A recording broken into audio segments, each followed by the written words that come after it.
menyusuri Gunung Bawah Karaeng yang keramat. Bawah Karaeng terdiri dari bukit-bukit yang berjejer megah. Bukit tertinggi memiliki tinggi sekira 2.700 meter di atas permukaan laut. Untuk mendakinya sampai ke puncak, kita harus menyusuri 2 bukit dan 10 pos jalur pendakian. Pepohonan lebat beragam jenis, kabut tipis, sungai kecil, dan pelbagai keindahan alam lainnya akan menghiasi setiap jalur pendakian dari pos ke pos hingga ke puncak. Pemandangan dari pos 10. Puncak tertinggi Bawah Karaeng. Pemandangan dari pos 10. Puncak tertinggi Bawah Karaeng masih pemandangan dari puncak 2. Pos 10 masih pemandangan dari puncak 2. Pos 10 triangulasi, tanda ketinggian di puncak Bawah Karaeng. Triangulasi, tanda ketinggian di puncak Bawah Karaeng. Mereka yang mati pada 1980-an. Seorang pendaki wanita bernama Noni bunuh diri di pos 3 Bawah Karaeng. Dia menggantung dirinya di sebuah pohon. Dugaan penyebabnya karena patah hati. Pohon itu masih berdiri hingga kini. Bentuknya angker, seangker kejadian di baliknya. Batangnya besar bercabang, daunnya habis tak tersisa. Bagi yang sudah mendaki Bawah Karaeng, pasti kenal betul dengan pohon itu karena pohon itulah yang menjadi penanda pos 3. Karena alasan mistis, para pendamping enggan mengabadikan pohon itu dalam bentuk foto maupun video. Bahkan mereka juga enggan singgah di pohon itu. Beberapa kesaksian menjelaskan bahwa kejadian aneh terjadi waktu mereka singgah di pohon itu. Tiba-tiba hujan, angin kencang, dan lainnya, entahlah.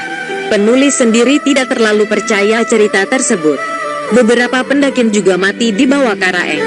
Badai, suhu dingin, kelaparan adalah sebagian dari penyebabnya. Pusara yang terpasang menjadi penanda sejarah mereka. Paling terakhir, matinya 2 mahasiswa geologi Universitas Hasanuddin, Awi dan Ikeng, di pos 5 karena badai.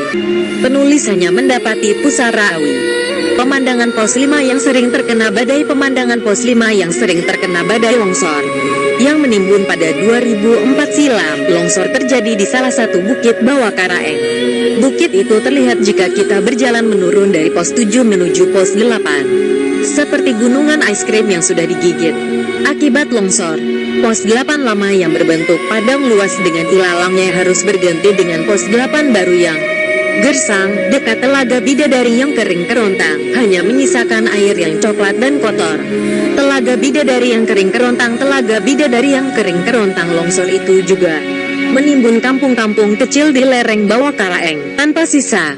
Lumpur bawahannya malah sempat membuat khawatir sebagian orang karena dianggap tekanannya akan merobohkan bendungan Bili-Bili. Tetapi syukurlah hal tersebut tidak menjadi kenyataan. Longsoran Bawah Karaeng seperti potongan es krim. Longsoran Bawah Karaeng seperti potongan es krim. Ritual di Bawah Karaeng setiap hari raya Idul Adha.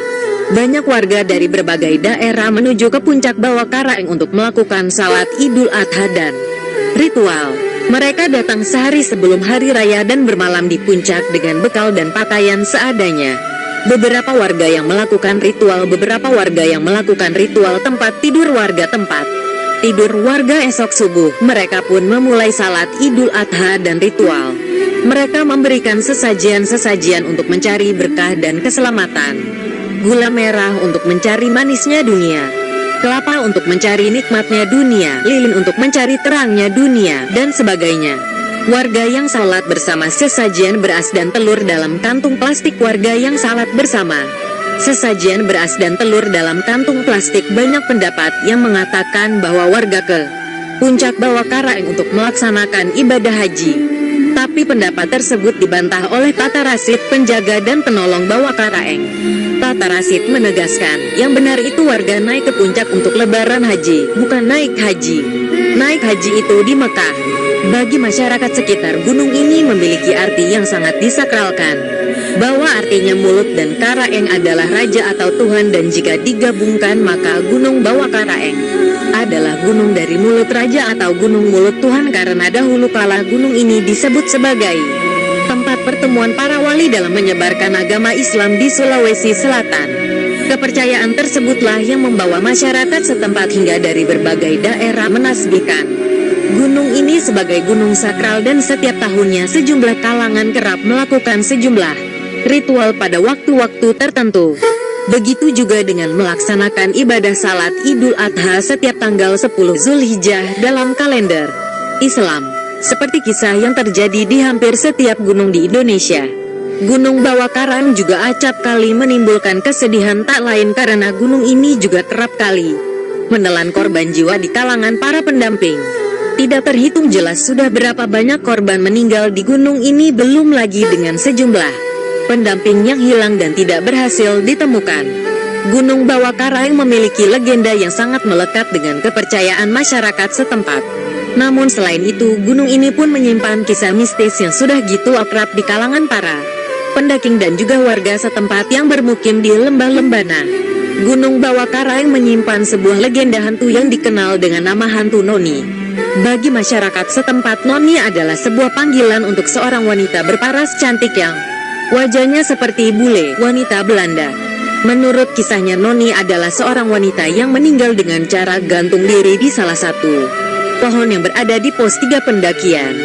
Tidak jelas asal-usul si Noni, namun salah satu tokoh di lembah Lembana mengatakan jika sekitar 1970 atau 1980-an dikisahkan jika wanita tersebut dulunya kala gunung ini masih sunyi dari aktivitas pendakian, sangat sering mendaki Gunung Bawah Karang bersama kekasihnya karena keduanya sangat terpesona dengan pemandangan alam yang masih sangat terjaga kala itu. Hampir setiap akhir pekan, Noni dan kekasihnya mendaki Gunung Bawah Karang hanya demi menikmati indahnya pemandangan alam. Bahkan saking seringnya warga yang bermukim di Lembana jadi sangat akrab dengan mereka. Namun tanpa alasan yang jelas, suatu ketika Noni justru datang seorang diri.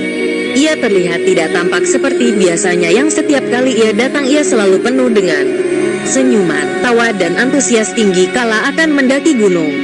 Bahkan kala itu Noni hanya membawa perlengkapan seadanya, tanpa banyak berbicara dan tanpa senyuman yang seolah menyimpan kesedihan begitu mendalam. Noni yang biasanya selalu tersenyum dan menegur sapa warga dalam perjalanannya justru berjalan dengan wajah murung.